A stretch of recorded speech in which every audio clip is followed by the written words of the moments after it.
Hi everyone, my name is Ashley. I'm Africa. I'm 14. I'm a freshman at Shortridge. I'm one of the marketing interns here at KI. My name is Chinelo Africa. I'm 16 years old. I'm an employee of Ascarabus Consulting, an intern with the Kepler Institute and KI New Media, and I am a junior at Shortridge High School.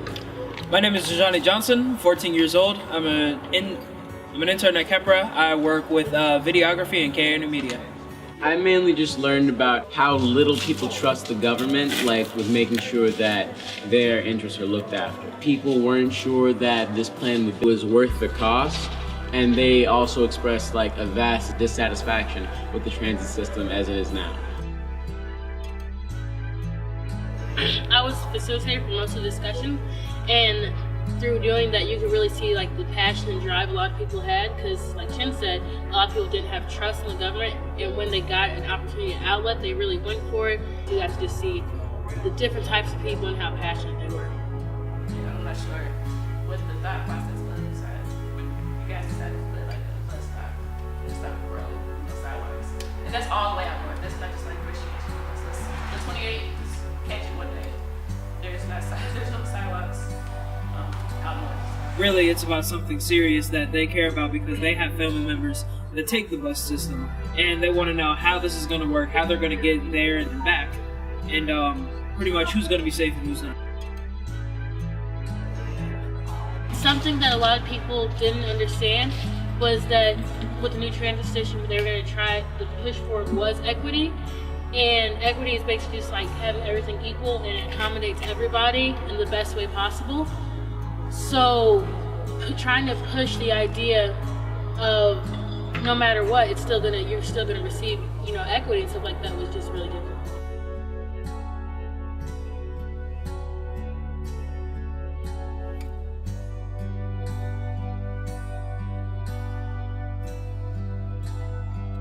Looking at equity issues is a natural part of what we do, which is one of the reasons this plan increases access to 51% of our low-income households.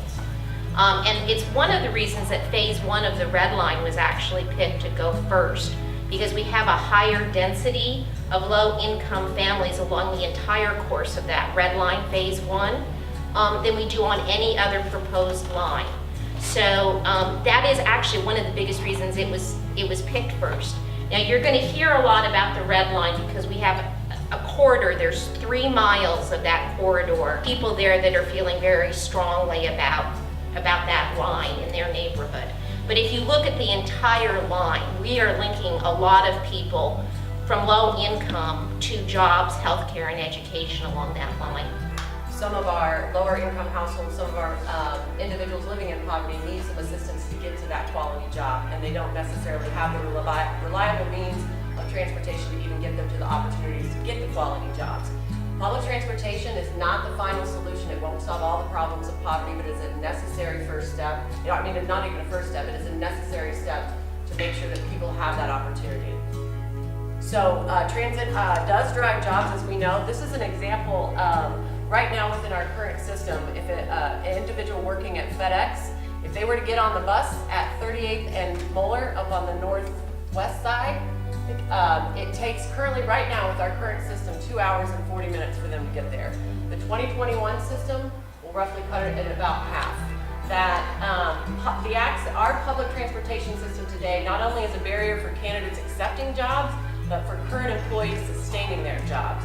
We also have heard from Goodwill, and Goodwill has indicated that one of the top reasons candidates cannot accept jobs at their retail centers is because they don't have public transportation to get there.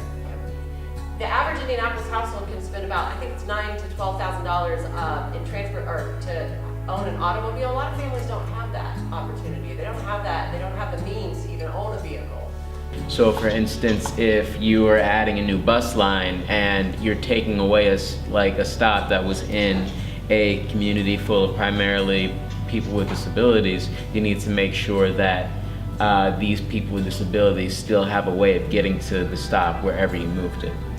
Another thing is making sure that bus fares stay affordable so that buses that people need to get to their jobs don't become too much for them to be able to afford, and they don't start to spiral deeper into poverty.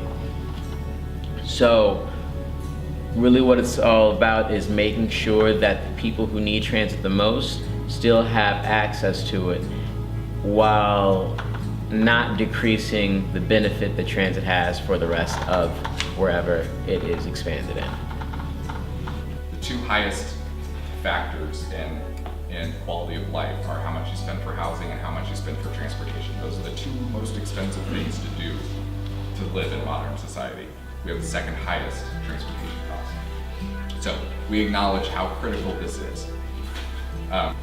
There are protections in place. So as a quasi-governmental agency, we take federal funds, which means that we have to comply with federal regulations that are tied to those funds. One of those is called Title VI of the Civil Rights Act of 1963. That means that at the end of the day, what that means is that our services have to be deployed in an equitable manner. So all of the planning we do, one of the steps before we take it to the public, we look at the demographic data, particularly low-income and minority neighborhoods. And this is census tract by census tract all the way across our service area. We look at the number of trips that are available to those census tracts today. We look at the number of trips that are available to those census tracts with the proposed plan, and we don't take anything out to the public that doesn't comply with that standard. The 20-year plan kind of had an impact on pretty much everything that was going on in the city, like construction routes, employment, where your job is, where you go to school, enrollment, everything that we kind of live on, like food, shelter, water. What really impacted me was throughout my research was like how little Indies invested in their transit system, and how beneficial it has been to cities that have invested in the transit system. I am here today to talk to you guys about transit and equity and how that pertains to Cleveland, Ohio. So in recent months, Cleveland, Ohio has been labeled as a comeback city. And people are labeling Cleveland, Ohio this because mainly they have had a history full of decades of declines and disinvestments and just money problems overall.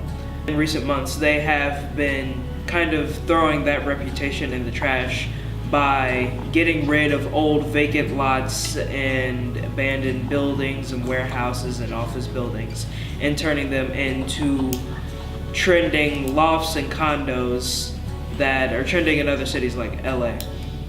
Now that we see that in Cleveland, the residential aspect of the upbringing of the city is starting to be taken care of. But what about the transportation aspect? That's where Cleveland's new 20-year plan comes in place. With Cleveland, Ohio, that's also something that they pretty much are worried about the same thing. It's not so much about the construction, it's more about them willing to be able to get into these communities and for these people to be, for the transit system to be accessible to them. Because in the past it hasn't been accessible to them. They haven't had the way to really get around the city most of the time. And these neighborhoods have kind of spread from the city. They're away from the city where the transit system kind of spreads out. Pretty much their main focus is the job sprawl. Job sprawl is where the issue where 83% of Cuyahoga County's 1.28 million residents have access to transit, but only 49% of the county's 730,000 jobs are accessible by transit.